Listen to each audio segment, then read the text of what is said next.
தந்தி டிவியின் வெற்றி நிச்சயம் நிகழ்ச்சி மூலமா மாணவ மாணவிகளை சந்திக்கிறத நான் பெருமகிழ்ச்சி அடைகிறேன். இன்னைக்கு கம்ப்யூட்டர் சயின்ஸ் பாடத்தை பத்தி +2ல பார்க்க போறோம். கம்ப்யூட்டர் இன்னைக்கு இருக்கக்கூடிய எல்லா காலகட்டத்திலையும் நிறைய விஷயங்களை வந்து கம்ப்யூட்டர் மூலமா தான் பண்ணிக்கிட்டு இருக்காங்க.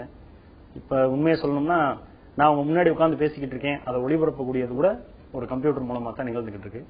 அதே மாதிரி இப்ப இருக்கக்கூடிய எல்லா நிகழ்வுகளும் ஒரு சாதாரண சின்ன சின்ன விஷயங்களை நம்ம பார்க்கணும்னா கூட ஒரு கம்ப்யூட்டர் யூஸ் பண்ண வேண்டியிருக்கு. சின்ன குழந்தையில இருந்து பெரிய ஆள் வரைக்கும் கம்ப்யூட்டர் இல்லைன்னா எதுவுமே இல்லை அப்படிங்கிற ஒரு காலகட்டத்தில் இப்ப நம்ம நிக்கிறோம்.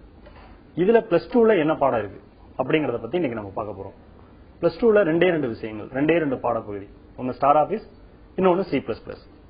ஸ்டார் ஆபீஸ்ங்கிறது ஒரு பெரிய இதெல்லாம் ஒண்ணும் கிடையாது. MS ஆபீஸ்னு ஆல்ரெடி நம்ம வெளியே கேள்விப்பட்டிருப்போம், நிறைய படிச்சிருக்கோம். அதே தான் இங்க ஸ்டார் ஆபீஸ் அப்படின்னு இருக்கக்கூடியது.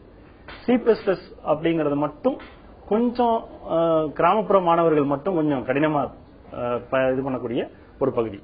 ஸ்டார் ஆபீஸ் வந்து ரொம்ப ஈஸி, ஃபுல்லா வந்து தியரியா இருக்கக்கூடியது, கேள்விகள் வந்து ரொம்ப கடுமையா இருக்காது. C++ல கொஞ்சம் ப்ரோக்ராம் ஓரியன்டா இருக்கும், அதனால அதுக்கு அந்த பகுதி மட்டும் கொஞ்சம் கஷ்டமா இருக்கும்.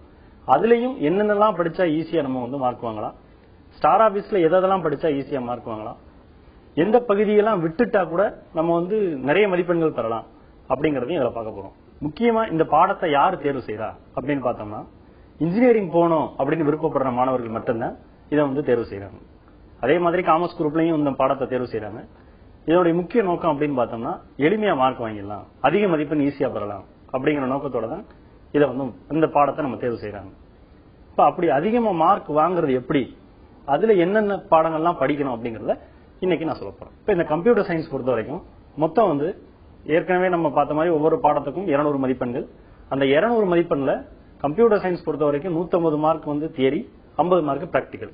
இந்த தியரியில 150 மார்க் வந்து எப்படி வாங்கலாம், எந்தெந்த பகுதியெல்லாம் படிக்கலாம், எந்தெந்த பகுதிகளை படிச்சா எப்படி மார்க் வாங்கலாம் அப்படிங்கறத இதுல பார்க்க போறோம். இந்த 150 மதிப்பெண் பெறதுல 75 மதிப்பெண், அதாவது part A, part B, part C அப்படின்னு 3 பகுதிகள் இருக்கும். இந்த பார்ட் Aல 75 மதிப்பெண், 1 மதிப்பெண் வினா. இதுல இந்த 75 1 மார்க் வந்து நம்ம வந்து எப்படி பெறலாம் அப்படிங்கறத இப்ப பார்ப்போம். 75 மார்க்ல 40 மதிப்பெண் பெறுவது ஈஸி. அந்த 40 மதிப்பெண் எப்படி வரும் அப்படின்னு பார்த்தா, முதல் ஒரு 10 மதிப்பெண் வந்து ஷார்ட்கட் கீ வந்து மட்டும் படிச்சோம்னாலே 10 மதிப்பெண் ஈஸியா வாங்கிடலாம். அடுத்து கட்டளைகள் மட்டும் படிச்சா அதுல ஒரு 10 மதிப்பெண்கள். அடுத்து மெனு, ஒவ்வொன்றும் எந்தெந்த இதுல இருக்கு, இப்ப பேஜ் வந்து எதுல இருக்கும், பேராகிராஃப் எதுல இருக்கும், எடிட் எதுல இருக்கும், இந்த மாதிரி கட், காப்பி, பேஸ்ட் இதெல்லாம் எந்த இதுல வரும், இந்த மாதிரி மெனுவை மட்டும் நீங்க படிச்சீங்கனாலே அதுல ஒரு 10 மதிப்பெண். இது போக விரிவாக்கங்கள்ல இருந்து ஒரு 10 மதிப்பெண் வரும். விரிவாக்கங்கள்னா என்னென்ன அப்படின்னு பார்த்தோம்னா, நம்மளுக்கு அந்த BPO, அதே மாதிரி CWT இந்த மாதிரி வரக்கூடிய விரிவாக்கங்கள். இது போக 8வது பாடத்துல பல்லூடகம் அப்படிங்கிற பாடம், அந்த பல்லூடகம்ன்ற பாடத்துல இருக்கக்கூடிய பல்லூடக படிவங்கள் அப்படின்னு சொல்லி ஒரு 11 படிவங்கள் இருக்கு. அந்த 11 படிவங்கள் ஒவ்வொன்றுக்குமே விரிவாக்கங்கள் இருக்கு. MIDI, AVI இந்த மாதிரி வரக்கூடிய விரிவாக்கங்கள். இதெல்லாம் படிச்சீங்கன்னா இதுல இருந்து ஒரு 10 மதிப்பெண். இப்ப மொத்தம் வந்து 40 மதிப்பெண்கள் ஈஸியா வாங்கலாம். மீதி இருக்கக்கூடிய 35 மதிப்பெண்கள் எப்படி வாங்குறது அப்படின்னு பார்த்தோம்னா, இந்த 35 மதிப்பெண்களும் நீங்க படிக்கக்கூடிய அந்த 2 மார்க் 5 மார்க்ல இருந்து தான் வரப்போகுது, வெளியில இருந்து எதுவும் வரப்போறது இல்ல. அந்த 2 மார்க் 5 மார்க்ல நீங்க படிக்கிறத வச்சு மீதி இருக்கக்கூடிய 35 மதிப்பெண்கள் ஈஸியா பெறலாம். இப்ப மொத்தம் வந்து 75 மதிப்பெண்கள் வாங்குறது எப்படிங்கறத நம்ம பார்த்துட்டோம். இதுல நீங்க மொத்தம் வந்து எடுத்துக்கக்கூடிய நிமிடங்கள் வந்து 60 நிமிஷத்துல இது எல்லாத்தையும் ஃபில் பண்ணணும். ஷேர் பண்றது ரொம்ப கரெக்டா ஷேர் பண்ணணும். இன்னொன்னு, தெரிந்த வினாக்கள் எல்லாத்தையும் முதல்ல ஷேர் பண்ணிருங்க.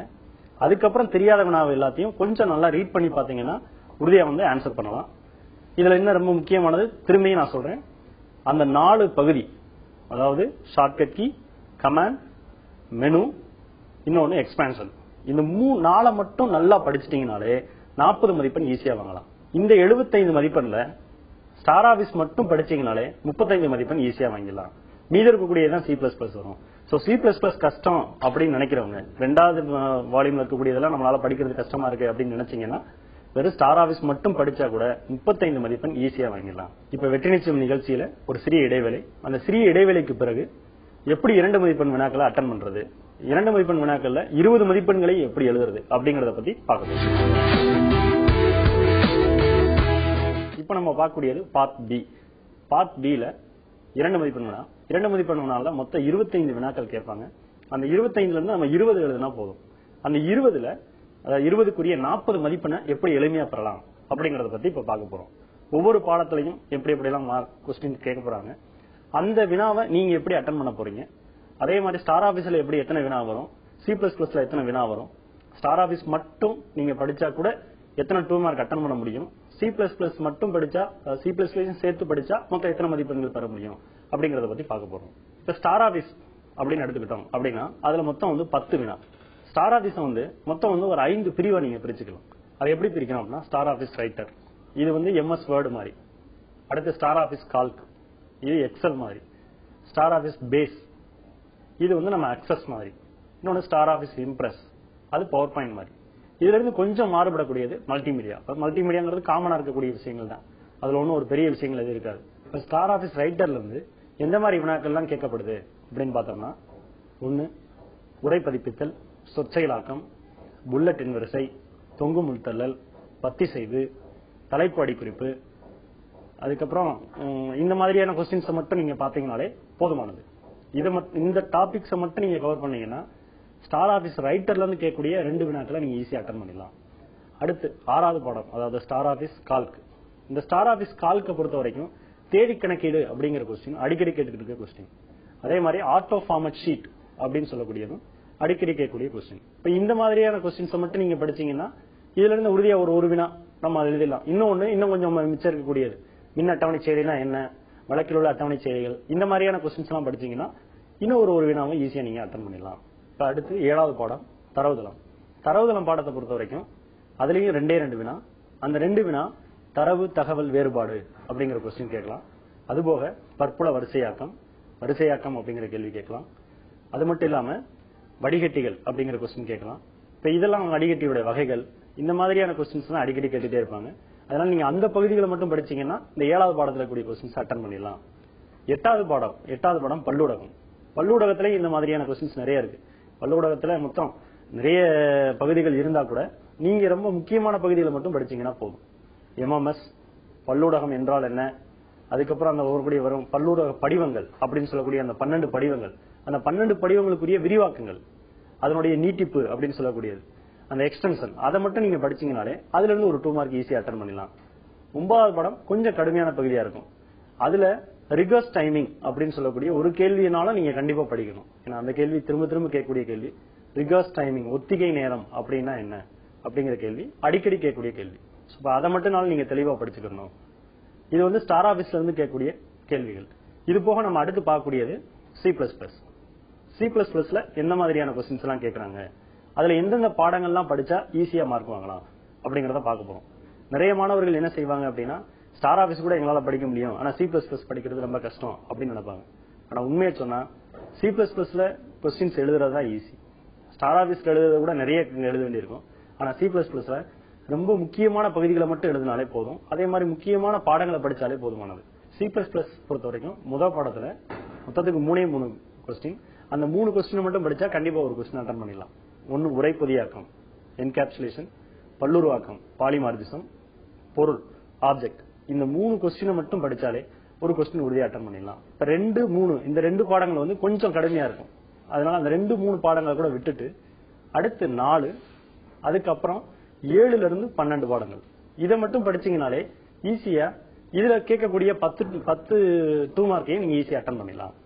இப்ப இதுல 4வது பாடத்துல என்ன மாதிரியான கொஸ்டின்ஸ் வரும் அப்படின்னு பார்த்தா, 1வது பாடத்துல எப்படி நம்ம 3 கொஸ்டின் இருக்கு, அந்த 3 கொஸ்டின்ல இருந்து ஒரு கொஸ்டின் வரும் அப்படின்னு சொல்றோமோ, அதே மாதிரி 4வது பாடத்திலையும் மொத்தத்துக்கே 4 வினா. அந்த 4 வினா மட்டும் படிச்சாலே அதுல ஒரு வினா ஈஸியா நீங்க அட்டன் பண்ணலாம். செயற்கூறு என்றால் என்ன, அதன் பயன். செயற்கூறு முன்வடிவு என்றால் என்ன, அதன் பயன். இன்லைன் செயற்கூறு என்றால் என்ன. இப்ப இதை இங்கிலீஷ்ல சொல்லணும்னா ஃபங்க்ஷனோட யூசர்ஸ், அதுக்கப்புறம் ஃபங்க்ஷன் புரோட்டோடைப், அதுக்கப்புறம் நம்ம பார்க்கக்கூடிய இன்லைன் ஃபங்க்ஷன். இந்த 4 கொஸ்டின்ஸ் மட்டும் நீங்க படிச்சீங்கன்னா ஈஸியா இதுல இருந்து ஒரு 2 மார்க் அட்டன் பண்ணிடலாம். இதுலயே 5 மார்க்ஸ் இருக்கு. அந்த 5 மார்க்ல இருக்கக்கூடியதுல இருந்து 2 மார்க் கேட்கலாம். Call by value, call by reference, அதாவது குறிப்பு மூலம் அழைத்தல், மதிப்பு மூலம் அழைத்தல், வரையெல்லை செயற்குறிகள், இந்த மாதிரியான கொஸ்டின்ஸ், மாறியின் வரையெல்லை, இதை மட்டும் படிச்சீங்கன்னா இந்த 4வது பாடத்துல இருந்து கேட்கக்கூடிய கொஸ்டின் நீங்க ஈஸியா அட்டன் பண்ணிடலாம். 5வது பாடத்தை பொறுத்த வரைக்கும் நீங்க முழுமையா 2 மார்க் படிக்க முடியலன்னா கூட ஒரே ஒரு பகுதியை மட்டும் நீங்க நல்லா படிக்கணும். ஸ்ட்ரிங் காப்பி, இன்னொன்னு ஸ்ட்ரிங் லென், இன்னொன்னு ஸ்ட்ரிங் கம்பேர். இந்த 3 மட்டும் நல்லா படிச்சுக்கோங்க.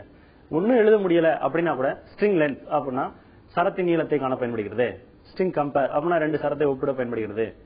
ஸ்ட்ரிங் காப்பி அப்படின்னா ஒரு சரத்தை இன்னொரு சரத்துல காப்பி பண்ண பயன்படுகிறது. இப்படி நீங்க ஷார்ட்டா எழுதினா கூட ஈஸியா 1 மதிப்பெண் வாங்கிடலாம். 2 மதிப்பெண் வாங்குறதுக்கு இது ஒண்ணு. இந்த 5வது பாடத்துல வந்து இதை மட்டும் படிச்சுக்கிட்டீங்கன்னா போதும். 6வது பாடத்தை நான் சொன்ன மாதிரி விட்டுருங்க, வேண்டியதில்லை. அது கூட இப்ப 2 மார்க் நம்ம வேண்டாம் அப்படின்னு விட்டலாம். 7ல இருந்து 12 வரைக்கும் இருக்கக்கூடிய எல்லா 2 மார்க்குமே நீங்க ஈஸியா அட்டன் பண்ற மாதிரி தான் இருக்கும். எதுவுமே ப்ரோக்ராம் ஓரியன்டா வரவே வராது. அதனால நீங்க எல்லாமே ஈஸியா என்ன செஞ்சிடலாம், படிச்சிடலாம். ஆக்கி அழிப்பி அதுக்கப்புறம் நம்ம அந்த பின்னாடி வரக்கூடிய 10ல இருந்து 12ஆம் பாடங்கள்லாம் நம்ம அடிக்கடி கேட்ட கொஸ்டின்ஸ். இ பேங்கிங், இ ஷாப்பிங், இ லேர்னிங், ஏடிஎம், வைரஸ், அரண் உடைத்தல், உரிமையிலான நகராக்கம், இந்த மாதிரியான கொஸ்டின்ஸ் தான் அடிக்கடி கேட்டுக்கிட்டு இருக்காங்க. சோ அதனால அந்த 10ல இருந்து 12 வரைக்கும் எழுதக்கூடியதெல்லாம் ரொம்ப ஈஸி. சோ நீங்க வந்து 2 மார்க் எழுதுறதுக்கு நீங்க கஷ்டப்பட வேண்டிய அவசியமே இல்லை. நீங்க நல்லா படிக்க வேண்டியது 1ல இருந்து, அதாவது ஸ்டார் ஆபீஸை பொறுத்த வரைக்கும் எல்லா பாடங்களும் படிச்சிருங்க. எக்ஸப்ட் 9th லெசன் கூட விட்டுலாம். நீங்க அதை விட்டுட்டு 1ல இருந்து நம்மளுக்கு ஸ்டார் ஆபீஸ் ஸ்டார் பேஸ் வரைக்கும் நீங்க படிக்கிறீங்க. அதாவது 8 பாடங்கள் 8 பாடங்களை படிச்சீங்கன்னா அதுல வந்து என்ன செஞ்சலாம் சொன்னேன், ஒரு 8 2 மார்க் எழுதிடலாம் அப்படின்னு சொன்னோம். C++ பொறுத்த வரைக்கும் 1, 4, 7ல இருந்து 12 வரைக்கும் இந்த பாடங்களை மட்டும் படிச்சீங்கன்னா கூட நீங்க ஈஸியா 20 2 மார்க் எழுதிடலாம். 25க்கு 20 2 மார்க் ஈஸியா எழுதிடலாம். மத்த நீங்க நான் சொன்ன இந்த பாடங்கள் எல்லாத்தையும் கூட விட்டுடலாம். இப்ப நீங்க 2வது பாடத்திலையும் அட்டன் பண்ணணும், 3வது பாடத்திலையும் அட்டன் பண்ணணும் நீங்க நினைச்சீங்கன்னா அதுக்கு என்னென்ன மாதிரியான டாபிக்ஸை மட்டும் நீங்க பார்த்தா போதும் அப்படின்னு பார்த்தா, 2வது பாடத்தை பொறுத்த வரைக்கும் அதுல வந்து டைப் டெஃப் அப்படின்னு ஒரு கொஸ்டின் இருக்கு. டைப் டெஃபினிஷன், இன வரையறை அப்படிங்கிற கொஸ்டின். இது போக எண்ணூறு தரவினம் அப்படின்னு இருக்க கொஸ்டின். இன்னொன்னு சைஸ் ஆஃப் செயற்குறி, அதுக்கப்புறம் நிபந்தனை செயற்குறி. இந்த மாதிரியான கொஸ்டின்ஸ் எல்லாத்தையும் ரிப்பீட்டடா வரக்கூடியது. இந்த மாதிரியான கொஸ்டின்ஸ் எல்லாத்தையும் படிச்சிருங்க. 3வது பாடத்தை பொறுத்த வரைக்கும் சின்டாக்ஸ் எல்லாத்தையும் நல்லா பாத்துருங்க. சின்டாக்ஸ் எல்லாத்தையும் பார்த்துட்டீங்க. அது கட்டளை அமைப்பு அப்படின்னு சொல்லக்கூடியது, கட்டுப்பாட்டு கட்டளை அமைப்பு அப்படின்னு நம்ம சொல்லுவோம். இங்கிலீஷ்ல கண்ட்ரோல் ஸ்ட்ரக்சர்ஸ் அப்படின்னு சொல்லக்கூடியது. அந்த கண்ட்ரோல் ஸ்ட்ரக்சர்ஸ் எல்லாத்தையும் நல்லா தெளிவா பார்த்துட்டீங்கன்னா 2 மார்க் எழுதலாம், 5 மார்க் எழுதலாம். இப்போ உங்களுக்கு வந்து ஒரு 2 மார்க்ல ஒரு ப்ரோக்ராம் கொடுத்து அவுட்புட் கேட்கலாம். அது வந்து எந்த பாடத்துல இருந்து வரும் அப்படின்னா அந்த 3வது பாடத்துல இருந்து தான் வரும். சோ 3வது பாடத்துல இருக்கக்கூடிய அந்த சின்ன சின்ன அவுட்புட்ஸ் எல்லாத்தையும் பார்த்து வச்சுக்கிட்டீங்கன்னா ஒரு ப்ரோக்ராம் கேட்கக்கூடிய அந்த 2 மார்க்கை கூட நீங்க ஈஸியா அட்டன் பண்ணிடலாம். இப்ப 2 மதிப்பெண் வினாக்கள்ல 25 வினாக்கள்ல எப்படி 20 வினாக்களை வந்து ஈஸியா அட்டன் பண்ணலாம், அதுல எப்படி 40 மதிப்பெண்கள் தரலாம் அப்படிங்கறத நம்ம பார்க்கலாம். வெற்றி நிச்சயம் நிகழ்ச்சியில இதுவரைக்கும் 1 மதிப்பெண் வினா, 2 மதிப்பெண் வினாக்களை வந்து எப்படி எழுதுறது, எப்படி எல்லாம் ஈஸியா மார்க் வாங்கலாம்ங்கறத பார்த்தோம். இனி அடுத்து நம்ம பார்க்கக்கூடியது 5 மதிப்பெண் வினா. 5 மதிப்பெண் வினாக்கள்ல மொத்தம் வந்து 10 வினாக்கள் கேட்பாங்க. அந்த 10 வினாக்கள்ல நம்ம அட்டன் பண்ணக்கூடியது 7 வினா அட்டன் பண்ணா போதும். அந்த 7 வினாக்களும் நம்ம எப்படி எல்லாம் எழுதலாம் அப்படின்னு பார்த்தா, ஸ்டார் ஆபீஸ்ல மொத்தம் ஒரு 5 வினா, C++ல ஒரு 5 வினா. இப்ப ஸ்டார் ஆபீஸ்ல 5 கொஸ்டின்ஸ் வந்து ஏற்கனவே ரிப்பீட்டட் கொஸ்டின்ஸ் நீங்க படிச்சீங்கனாலே 5 கொஸ்டின் அட்டன் பண்ணிடலாம். ஆனா C++ பொறுத்த வரைக்கும் அதுல வந்து மொத்தம் 5 வினா கேட்பாங்க. நம்ம 2 வினா எழுதினா போதுமானது. அந்த 2 வினா அப்படிங்கறதும் உங்களுக்கு தேவைன்னா ப்ரோக்ராம் அட்டன் பண்ணலாம், அப்படி இல்ல அப்படின்னா தியரி கொஸ்டினாவும் அட்டன் பண்ணலாம். ஏன்னா 5 கொஸ்டின் கேட்கறாங்க. அந்த 5ல 3 கொஸ்டின் தியரி கொஸ்டின், 2 கொஸ்டின் வந்து ப்ரோக்ராம். இப்ப அந்த 3 தியரி கொஸ்டின்ல 2 கொஸ்டின் எழுதிட்டீங்கனாலே 7 வினா முடிஞ்சு போச்சு. நீங்க என்ன செய்ய வேண்டிய அவசியமே இல்லை, அந்த ப்ரோக்ராம் தொட வேண்டிய அவசியமே இல்லை. முதல் 5 வினா ஸ்டார் ஆபீஸ்ல இருந்து கேட்பாங்க, மீதி இருக்கக்கூடிய 5 வினா C++ல கேட்பாங்க. அந்த C++ல கேட்கக்கூடிய வினால 3 வினா தியரியாவும் 2 வினா ப்ரோக்ராமாவும் இருக்கும். அந்த 2 ப்ரோக்ராம் வந்து உங்களுக்கு தேவைன்னா அட்டன் பண்ணலாம்னு சொன்னேன், இல்லைன்னா என்ன செய்யலாம் சொன்னா அந்த தியரி கொஸ்டின்ஸே அட்டன் பண்ணலாம்னு சொல்லிட்டோம். இந்த தியரியில 4வது பாடத்துல எடுத்துக்கிட்டோம்னா மொத்தத்துக்கு 2 வினா. அந்த 2 வினா எழுதுனா உறுதியா ஒரு வினா. அந்த 2 வினா நீங்க படிச்சீங்கன்னா உறுதியா ஒரு வினா எழுதிடலாம். அது என்னென்ன அப்படின்னு பார்த்தோம்னா, மாறியின் வரையெல்லை, ஸ்கோப் ஆஃப் வேரியபிள்ஸ் அப்படிங்கிற கொஸ்டின். அது ரொம்ப ரொம்ப முக்கியமான கேள்வி. இதுக்கடுத்து call by value, call by reference, குறிப்பு மூலம் அழைத்தல், மதிப்பு மூலம் அழைத்தல். இந்த 2 கொஸ்டினும் நல்லா தெளிவா படிச்சுக்கோங்க. இந்த 2 படிச்சீங்கனாலே உறுதியா ஒரு கொஸ்டின் அட்டன் பண்ணிடலாம். சோ இப்ப C++ல நம்ம எழுத வேண்டியது 2 கொஸ்டின். அந்த 2 கொஸ்டின்ல ஒரு கொஸ்டின் இதுல இருந்தே வந்துருது. இது போக இன்னொரு தியரி கொஸ்டின் நீங்க எழுதணும் அப்படின்னு நினைக்கிறீங்க அப்படின்னா 3வது பாடத்துல நான் சொன்ன மாதிரி ஸ்ட்ரக்சர்ஸ், கண்ட்ரோல் ஸ்ட்ரக்சர்ஸ் எல்லாத்தையும் நல்லா படிச்சிருங்க. உங்களுக்கு இன்னும் கொஞ்சம் டீப்பா சொல்லணும் அப்படின்னு நினைச்சோம்னா லூப்பிங் ஸ்ட்ரக்சர்ஸ் அப்படின்னு சொல்லக்கூடியது, மடக்கி என்றால் என்ன, அதனுடைய வகைகள், அந்த கொஸ்டின் மட்டும் நல்லா படிச்சுக்கோங்க. அதுல இருந்து ஒண்ணு கண்டிப்பா வரும். அதுவும் போக இன்னொன்னு என்ன படிக்கலாம் அப்படின்னா இஃப், ஸ்விட்ச், இது ரெண்டையும் நீங்க படிச்சுக்கலாம். இஃப் கூற்று, இஃப் கூற்றுக்கு உள்ள அதாவது இஃப் எல்ஸ் கூற்று, ஸ்விட்ச் கூற்று, இது எல்லாத்தையும் நீங்க படிச்சீங்கனாலே கண்டிப்பா இன்னொரு கொஸ்டின் அட்டன் பண்ணலாம். அப்ப நம்ம என்ன செய்ய வேண்டிய அவசியம் இல்லைன்னா ப்ரோக்ராம் பக்கம் போக வேண்டிய அவசியமே இல்லை. வெளியீடோ அல்லது பிழை திருத்துதலோ வெளியீடு அவுட்புட் அல்லது டீபக், இந்த ரெண்டுக்குமே நம்ம போக வேண்டிய அவசியம் இல்லை. ஈஸியா என்ன செஞ்சலாம், 7 வினாவையும் ஈஸியா அட்டன் பண்ணிடலாம். இப்ப நம்மளால இப்ப இந்த 7 வினா அட்டன் பண்ண முடியல, நம்ம உறுதியா ஒரு வெளியீடு எழுதணும், அதே மாதிரி ஒரு பிழை திருத்தல் எழுதணும் அப்படிங்கறத நம்ம நினைக்கிறோம் அப்படின்னா வெளியீடு எழுதுறது ரொம்ப ஈஸி. வெளியீடு 6, 7, 8 இந்த 3 பாடத்துல இருந்து மட்டும்தான் இதுவரைக்கும் வெளியீடு கேட்டுட்டு இருக்காங்க. இதுவரைக்கும் வெளியீடு இதுவரைக்கும் கேட்ட எல்லா கொஸ்டின்ஸ்லயும் வெளியீடு வினா அப்படின்னு பார்த்தோம்னா 6வது பாடம், 7வது பாடம், 8வது பாடம் இந்த 3 பாடத்துல கூடிய எல்லா வெளியீடுகளையும் பாத்தீங்கன்னாலே ஈஸியா ஒரு வெளியீடு எழுதிடலாம். டீபக் பிழை திருத்தல், உண்மையை சொல்லணும்னா நம்மளால படிக்க முடியாது அப்படின்னு நினைக்கிறவங்க உறுதியா இந்த பிழை திருத்தல் எழுதலாம். எப்படி அப்படின்னு பார்த்தோம்னா வெளியீடு ப்ரோக்ராம் கண்டிப்பா சரியா தான் இருக்கு, பிழையா இருக்கிறதுக்கு வாய்ப்பே இல்லை. சோ பிழை திருத்தல் ப்ரோக்ராம் நீங்க எழுதும் போது என்ன செய்யலாம் அப்படின்னா வெளியீடு ப்ரோக்ராமையும் அந்த பிழை திருத்தலையும் கம்பேர் பண்ணி பாருங்க.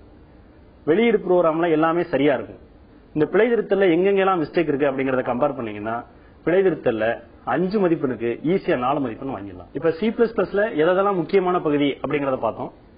ஆனா ஸ்டார் ஆபீஸ்ல நம்ம பார்க்காம விட்டோம். ஸ்டார் ஆபீஸ்ல எதெல்லாம் முக்கியமான பகுதிகள் அப்படின்னு பார்த்தோம்னா ஸ்டார் ஆபீஸ்ல ஃபர்ஸ்ட் பாடத்துல வேண்டிய உரையை தேடுதல் மற்றும் மாற்றிடுதல், ஃபைண்ட் அண்ட் ரீப்ளேஸ் கொஸ்டின்.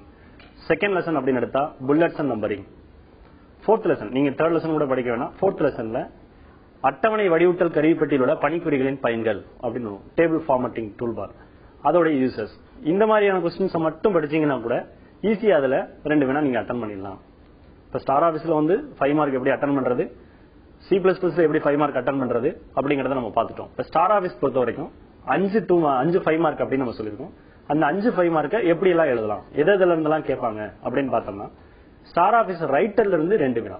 இந்த ஸ்டார் ஆபீஸ் ரைட்டர்ல இருந்து 2 வினால நம்ம என்னென்ன செய்ய போறோம் அப்படின்னா வேண்டிய உரையை தேடுதல் மற்றும் மாற்றிடுதல், புல்லட்ஸ் அண்ட் நம்பரிங், இன்னொன்னு அட்டவணை வடிவத்தில் கருவிப்பட்டி, இன்னொன்னு தலைப்பு அடிக்குறிப்பு உருவாக்குதல், அதனுடைய நோக்கம், இந்த மாதிரியான கொஸ்டின் அதுல படிச்சுக்கலாம். சோ இதை மட்டும் பாத்தீங்கன்னா உறுதியா ஒரு 2 வினா அட்டன் பண்ணிடலாம்.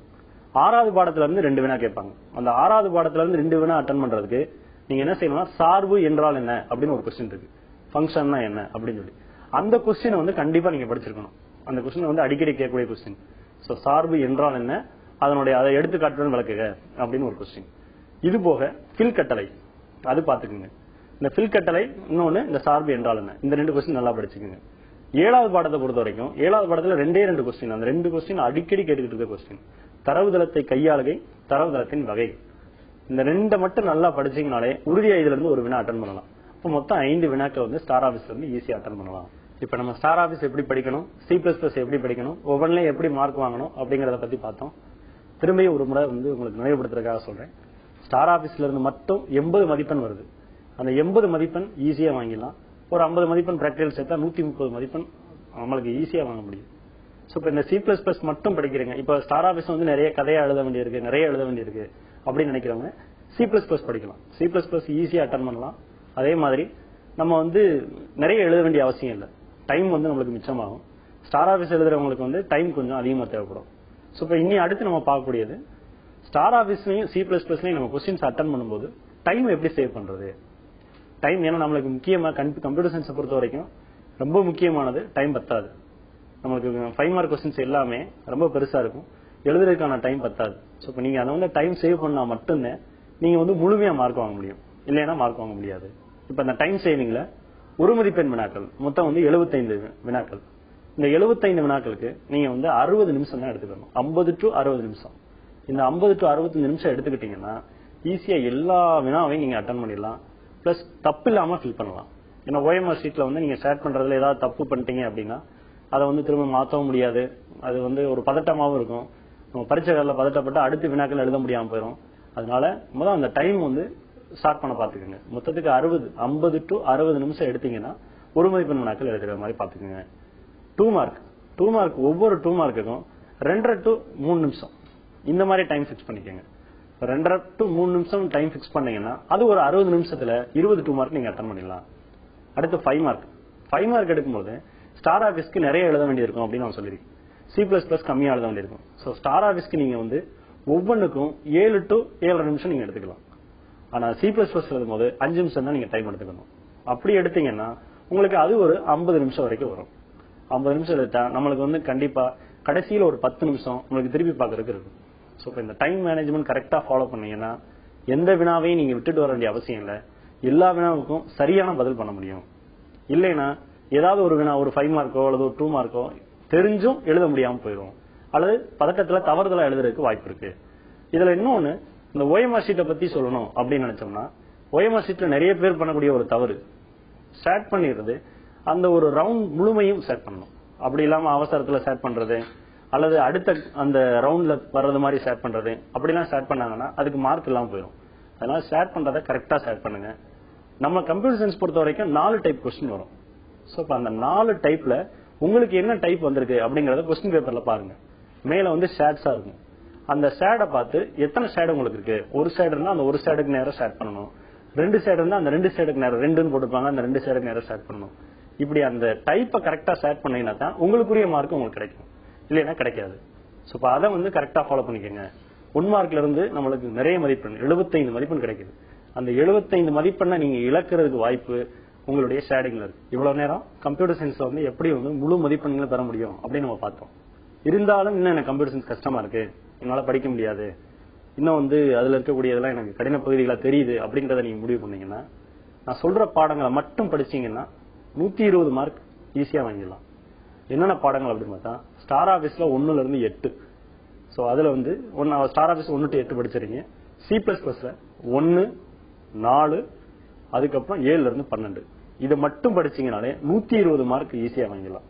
120 மார்க் எனக்கு வேண்டாம், இன்னும் ஒரு கம்மி, எனக்கு ஒரு 50 மார்க் வந்தா கூட போதும் அப்படின்னு நீங்க நினைக்கிறீங்க. எதுவும் என்னால படிக்கவே முடியல, ஒரு 50 மட்டும் எனக்கு போதும் அப்படின்னு நினைச்சா கூட ஸ்டார் ஆபீஸ்ல 1ல இருந்து 5 வெறும் ஒரு 52 பக்கம் படிக்க போறோம்.